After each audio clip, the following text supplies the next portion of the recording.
నమస్తే, welcome to Telugu రాజ్యం. ఈరోజు మనతో పాటు ఉన్నారు ప్రముఖ సామాజిక ఉద్యమకారులు శ్రీ చలసాని శ్రీనివాస్ గారు. వారితో మాట్లాడేద్దాం. సార్ నమస్తే. నమస్కారం, అందరికీ నమస్కారం అండి. సార్, అమరావతి గ్రామాల్లో ఒకటైన ఉండవల్లి, పెనమాక గ్రామాల్లో కొంత ఉద్రిక్తత నెలకొంది ప్రస్తుతం. అక్కడ నిన్న వైఎస్ఆర్సీపీ ఈ రాజధాని పరిరక్షణ కమిటీ, రైతుల పరిరక్షణ కమిటీ పేరుతో అక్కడికి నేతలు వెళ్ళటం, వారి మీద దాడి జరగటం, అక్కడున్న కొంతమంది టీడీపీ వారు అని చెప్తున్నారు. తర్వాత కొంత పోలీసుల మీద కూడా దాడి జరిగింది. అంటే ఒక పోలీసు కానిస్టేబుల్కి గాయాలై అతను అపస్మారక స్థితిలో కూడా వెళ్ళటం జరిగింది. సో ఈ స్థాయిలో ఉద్రిక్తత ఎందుకు నెలకొంది? అక్కడ దాడి చేయాల్సిన అవసరం ఎవరికి ఉంది? ఎందుకు దాడి చేయాలి? దీని గురించి మీరేమంటారు? ఒకసారి అమరావతి ముఖ చిత్రాన్ని మనం కనుక పరిశీలిస్తే అది మొత్తం 53,000 ఎకరాలు ఇంక్లూడింగ్ గవర్నమెంట్, అంటే ఫస్ట్ ఫేజ్. ఇంకొప్పుడు 50,000 ఎకరాలు అవుతుంది, దట్స్ డిఫరెంట్ ఇష్యూ. దాంట్లో సీడ్ యాక్సెస్ వాళ్ళ మీరు అమరావతి రాజధానికి వెళ్ళాలంటే నిజంగా చెప్తున్నానండి, మీరు ఏదో అటు ఇటు తిరిగి అమరావతి రోడ్డు కాదు, విజయవాడ నుంచి కానీ మీద చోట్ల కానీ వెళ్ళాలని పరిస్థితి వస్తే ఇవాళ వెస్టర్న్ బైపాస్ వచ్చింది. ఆయన దిగిన తర్వాత సీడ్ యాక్సెస్ రోడ్ అవ్వలేదు. ఒక సన్న కరకట్టమించి గట్టిగా స్పీడ్కి వెళ్తే రెండోది పడిపోయే పరిస్థితి. ఇవాళ నేను చెప్పింది ఆఫ్టర్ 10 years. జగన్మోహన్ రెడ్డి గారు 5 ఏళ్లలో ఇంకా ఉన్న రోడ్డు కూడా తగ్గును, అదొక బాధ.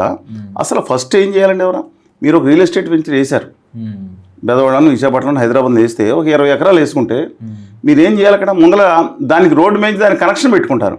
ఇవాళ disaster failure of the government of Andhra Pradesh. అయితే చంద్రబాబు నాయుడు గారిని మిగతా కానీ డిజాస్టర్ ఫెయిల్యూర్ అండి. అంటే మీరు హైకోర్టులో జడ్జెస్ వస్తున్నట్టు మిగతా ట్రాఫిక్ అంతా ఆపేస్తారు. ఆ పరిస్థితి ఇంకెక్కడా లేదండి. ఎందుకంటే మిగతా వాళ్ళు వచ్చినప్పుడు కూడా ఒక నేషనల్ గెస్ట్ వస్తే మొత్తం ట్రాఫిక్ బ్లాక్ ఎలా నడుస్తుంది అది? ఈ విషయంలో ఆ సీడ్ యాక్సెస్ రోడ్ని ఇక్కడ కలుపుకుని మంగళగిరి రోడ్డుకి అక్కడి నుంచి డైరెక్ట్గా నేషనల్ హైవేకి చెన్నై టు కలకత్తా రహదారి కలిపే దాని మీద ఈ పెనుమాక ఉండవల్లి రైతులు అభ్యంతరాలు ఎప్పటి నుంచి వ్యక్తం చేస్తానో ఇవ్వలేదు. కానీ జనం వాళ్ళ మీద కొంతమంది విమర్శలు చేస్తున్నారు. అలాగే ఇక దుర్మార్గంగా అమరావతి రైతుల మీద 29 గ్రామాల్లో మిగతా భాగంగా ఉన్న వాళ్ళ మీద ఇంకో పార్టీ వాళ్ళు దుర్మార్గంగా అనుచితంగా రెండు జరుగుతున్నాయి. ఇవాళ యాక్చువల్గా చాలామంది తెలియదు ఏంటంటే, అనంతపురం గ్రామం దాటిన తర్వాత ఇంకా కొన్ని ప్రాంతాలు వెళ్ళి అనుకోండి, ఒకప్పుడు 2010-11లో ఎకరం 5 లక్షలు ఉంది. వెంకటపాలెం దగ్గర ఎక్కువ రేట్ ఉంది, డిఫరెంట్ ఇష్యూ. కానీ ఉండవల్లి అనేది ఒకనాడు, అంటే ఉండవల్లిలో బేసికల్లీ అక్కడ వైఎస్ఆర్ కాంగ్రెస్ పార్టీ, పాత కాంగ్రెస్ పార్టీ అభిమానులు కూడా ఎక్కువ మంది ఉంటారు, డిఫరెంట్ వర్గాలు ఏ విధంగానే. కానీ ఉండవల్లి అంటే మీకు ఐడియా ఉండదు, కానీ మిగతా వాళ్ళు చాలామందికి ఐడియా ఉండదు. ఆ రోజే ₹1 వెళ్ళిపోయింది అక్కడ. సరిగ్గా బ్యారేజ్ దాటగానే ఆనుకున్న లోపల ఉన్న ప్రాంతాల్లో కానీ పెనుమాక ఈ గ్రామాల్లో వెళ్ళిపోయింది. వాళ్ళు ఒక యాంగిల్ ఏంటంటే, బికాజ్ ఆఫ్ జగన్మోహన్ రెడ్డి గారి ప్రభావం వలన, లేదా మాకు ఎక్కువ రేటు రావాలి, అది కూడా న్యాయమే. వాళ్ళకి ఇప్పుడు 25 లక్షలు ఉన్న వాళ్ళకి, 50 లక్షలు ఉన్న వాళ్ళకి, ₹1 పైన ఉన్న వాళ్ళకి, అంటే పక్క రోడ్డు మీద 2 కోట్లు కూడా ఉండొచ్చండి, వేరే ఒకటే న్యాయం ఎలా ఉంటుంది? అందుకని వాళ్ళు న్యాయంగా మాకు ఎక్కువ గజాలు ఇమ్మని అడిగారంట, ఇచ్చేయాల్సింది. మిగతా వాళ్ళు గొడవ చేస్తాను కదా, ఎందుకంటే ఇన్హెరెంట్గా ద ప్రైస్ రేట్ ఎక్కువ అండి. అది అవును, రాజధాని ప్రకటించి వాళ్ళకి 15 ఎక్స్ట్రా ఇంకా చాలా ఇవ్వాల్సిన అవసరం ఉంది. అంటే వాళ్ళు నిజంగా మరి ఎవరు అడ్డం పడ్డారో ఇమ్మని చెప్పి ఆ రోజు ముప్పాళ్ళ నాగేశ్వరరావు గారు సిపిఐ అయినా మాట్లాడతా ఆయన అక్కడ నిబద్ధతతో పనిచేసాను. Come water parties are different. అయితే అయిపోయేదండి, ఎవరో వచ్చి అడ్డం కొట్టారన్నారు. నిజంగా ఆ రోజు అయిపోయి ఉండేది అనుకుంటా. వాళ్ళు ఏమనంటే ఇవాళ భూసేకరణ దాంతోపాటు అక్కడ షెడ్స్ కానీ మిగతా కానీ నష్టపరిహారం కూడా ఇవాళ ఇంకో ఆరోపణ జరగడం జరిగింది. ఇది నేపథ్యం. ఈ నేపథ్యంలో వాళ్ళు రైతులు మేము అన్నప్పుడు మిగతా వీళ్ళు భూసేకరణ లేకపోతే రోడ్లు వేసుకుంటూ వెళ్తున్న సందర్భంలో అవినాష్ గారు, అంబటి రాంబాబు గారు, పేరు నాని గారు నిన్న ఏదో కమిటీ, ఈ కమిటీ అక్కడ రైతులతో పాటు మిగతా మీరు అన్నట్టు మిగతా కార్యకర్తలు కూడా వచ్చి ఉండవచ్చు, ఎవరు కనపడడం. వీళ్ళు దాడి చేసి రానివ్వకుండా కోడిగుడ్లు వేసి, తర్వాత ఒక రాయి వేసి కూడా ఎవరో కొడితే వీడియో నేను చూసిన ప్రకారం కానిస్టేబుల్ గాయాలు తగిలి కింద పడిపోయాడు. ఇది ఇన్హ్యూమన్ అండి. అంటే నేను అంతకుముందు అక్కడ మహిళల మీద జగన్మోహన్ రెడ్డి గారి ప్రభుత్వంలో కొంతమంది చేసిన దుర్మార్గాన్ని తీవ్రంగా దుయ్యబెట్టా. ఒక మహిళలు చేసిన పోరాటం చిన్న విషయం కాదండి. స్టేషన్కి పిలిచి వర్గాలు అడిగి చాలా దారుణంగా హింసించారు. వాళ్ళు పాదయాత్ర చేసుకుంటే మట్టి కొట్టారు. పొలం అన్నం ఎక్కడో నెల్లూరు జిల్లాలో పెట్టుకుంటే ఇవ్వకుండా పొలాల్లో తినమని చెప్పి అన్నీ చేశారు. ఓకే. అప్పుడు వ్యతిరేకించాం. ఇప్పుడు నేను ఒకటి అడుగుతా ఉన్నాను, నిజంగా వాళ్ళు వ్యతిరేకించారు, దాన్ని ఒక రాయి పెట్టి కొట్టడాన్ని లేదా తన్ని కొట్ట ఎందుకు అవసరం ఉందండి?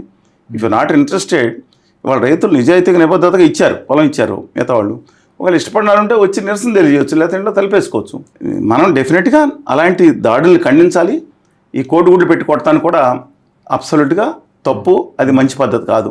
అక్కడ ఏదో మనకు గెలిచిందనే విధానం ఉంది. కానీ ఇంకోటి గమనించాలి, వందలాది మంది పోలీసులు నింపి ఇంతకుముందు గవర్నమెంట్ ఇప్పుడు ఇదేదో అన్యాయం అని గవర్నీయులు రాజకీయ నాయకులు మాట్లాడారు పాపం వాళ్ళ మీద దాడిని ఖండిస్తూ. కానీ మీరేమన్నారు ఇంతకుముందు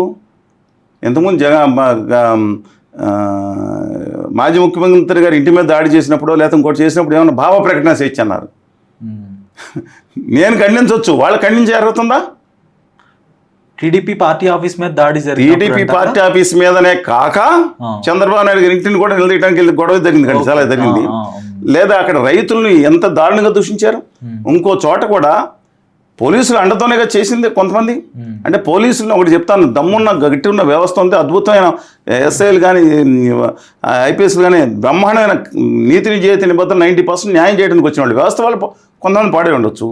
దాని వ్యవస్థను సరిగ్గా పనిచేయనివ్వమని అంటున్నా. ఆ గవర్నమెంట్ ఈ గవర్నమెంట్ వ్యవస్థను మీరు కాపాడిన వ్యవస్థలు మిమ్మల్ని కాపాడతాయి. మీకు అనుకున్నట్టు మీరు చెయ్యి అంటే రేపొద్దున ఏమవుద్ది? మీరు వచ్చిన తర్వాత మీరు కిటికీ తీస్తారు, ఇంకొక ఆయన వచ్చి డోర్ తీస్తాడు, ఆ పైన వచ్చి పైకప్పు తీసి మీద వేస్తాడు, ఏమవుద్ది? వ్యవస్థలు నాశనం అవుతాయి. అందువల్ల నేను ఐదర్ సైడ్ మీరు ఇప్పుడు అవతల మీద దాడి చేసినప్పుడు ఒక ప్రతిస్పందన నన్ను ఏమనంటే ప్రతిస్పందన వస్తుందని చెప్పి జగన్మోహన్ రెడ్డి గారు అన్నారు. ఇది ఇలా అంటే మరి వీళ్ళు కౌంటర్ ఇలా చేస్తారు. ఎవరు చేసినా మనం ఖండించగలగాలి, అంతే కదండి. నేను అడుగుతున్నాను, వాళ్ళ అమరావతి రైతుల పోరాటంలో న్యాయం ఉంది, అలాగే ఉండవల్లి వాళ్ళు రైతుల పోరాటంలో అందరూ రైతులే కదా, వాళ్ళు రైతులే కదా. కానీ ఒకటి ఏంటంటే మనం ఒక బ్రహ్మాండమైన కార్యం నడుస్తున్నప్పుడు వాళ్ళకి కావాల్సిన వాళ్ళు అడగొచ్చు. ఇప్పుడు నేను ఒక్కడనే ఒక ఎకరం ఇవ్వకుండా ఆపేస్తాను మొత్తం అంతా అభివృద్ధి అంటే భూ సమీకరణ ఎందుకు సేకరణ పెట్టాలి కూడా. అంటే దాదాపు మీద నేను 1,00,000 ఎకరాలను సపోర్ట్ చేస్తాను కాదండి, మేము మిగతా అనవసరంగా తీసుకుంటాం, వాటిని వ్యతిరేకిస్తున్నాం. ఇప్పుడు అయ్యింది, ఇంకో 15 ఎకరాలు అన్నారు, అంతవరకు క్లోజ్ చేసుకోవాలి. అభివృద్ధి అంటే మీ ప్రైవేట్ వాళ్ళకి ఇచ్చుకోండి, వాళ్ళు వచ్చి అమ్మని అదని కొనుక్కుంటారు రైతుల దగ్గర, మీరు ఫెసిలిటేట్ చేయండి, బ్రహ్మాండం రేట్ ఇచ్చుకుంటారు, లేకపోతే వాళ్ళు మిగతా చూసుకుంటారు. అది వ్యతిరేకిస్తున్నాం ఏకపక్షంగా. కానీ దీన్ని మాత్రం ఇలాంటి దాడి మాత్రం ఆ రోజు మహిళా రైతుల మీద చేసినా, ఈరోజు కోడిగుడ్లు పెట్టుకొట్టినా ఇది సిద్ధాంతం కాదు. మళ్ళీ తర్వాత వాడు వస్తే ఏమవుతుంది అంటే వస్తారా రారండి మనం రాసిస్తామండి. ఎవరన్నా రాకపోవచ్చు, రావచ్చు, లేదా ఇంకొకళ్ళు రావచ్చు, కొత్త వాళ్ళు రావచ్చు. అప్పుడు వీళ్ళిద్దరి మీద అదే చేస్తే పోలీసులు, అందుకని పోలీసు అసోసియేషన్ ఉంది, వాళ్ళు మేమేదో నా మీద కేసులు పెట్టి వేధించారు. ఈ పోలీసు అసోసియేషనే ప్రెసిడెంట్ అంతా నాకు తెలుసు, చాలా మంచి మనుషులు, ఇంతకుముందు నేను కాదంటలేదు. కింద వాళ్ళు ఎవరు ఒత్తిడి చేసి ఒక రాజకీయ నా మీద కేసులు పెట్టమని భయంకరం పెట్టి మనల్ని వేధించారు. ఏమీ లేదు చెప్తున్నానండి. హైకోర్టుకి వెళ్ళాం, దాన్ని సరే అది కొట్టేశారనుకోండి, వేరే సంగతి మొన్న. కానీ నేను అడుగుతా ఉన్నాను, ఇది పద్ధతి కాదు. అమరావతి రైతులు చేసిన ఆనాటి పోరాటంతో న్యాయం ఉంది. ఇవాళ అడ్డు కల్పించకుండా ఉంటే వాళ్ళు అదే కాదు మాకు ఖచ్చితంగా న్యాయం జరగాలనే రైతు వీళ్ళు కూడా రైతులే కదా, న్యాయం ఉంది. రెండింటి మీద తీసుకోవాలి. అమరావతి గొప్పగా ముందుకెళ్ళాలని కోరుకునే వాళ్ళం. కానీ ఆ రైతులు పేరు లేదా కార్యకర్తలు ఎవరన్నా సరే అడ్డుకుంటాం అనేది వాళ్ళ ప్రజాస్వామ్య హక్కుని, అంటే వాళ్ళు అడ్డుకుంటే మనం అడ్డుకోవాలనుకునే సిస్టమ్ మీరు కరెక్ట్ కాదు. మనం అడ్డుకుంటాం, మనం ఇది చేస్తాం, ఇంతకుముందు చేస్తాం, ఇది కూడా చేస్తాం అనేది కాదు. దయచేసి ఆలోచించుకోవాలి. నమస్కారం.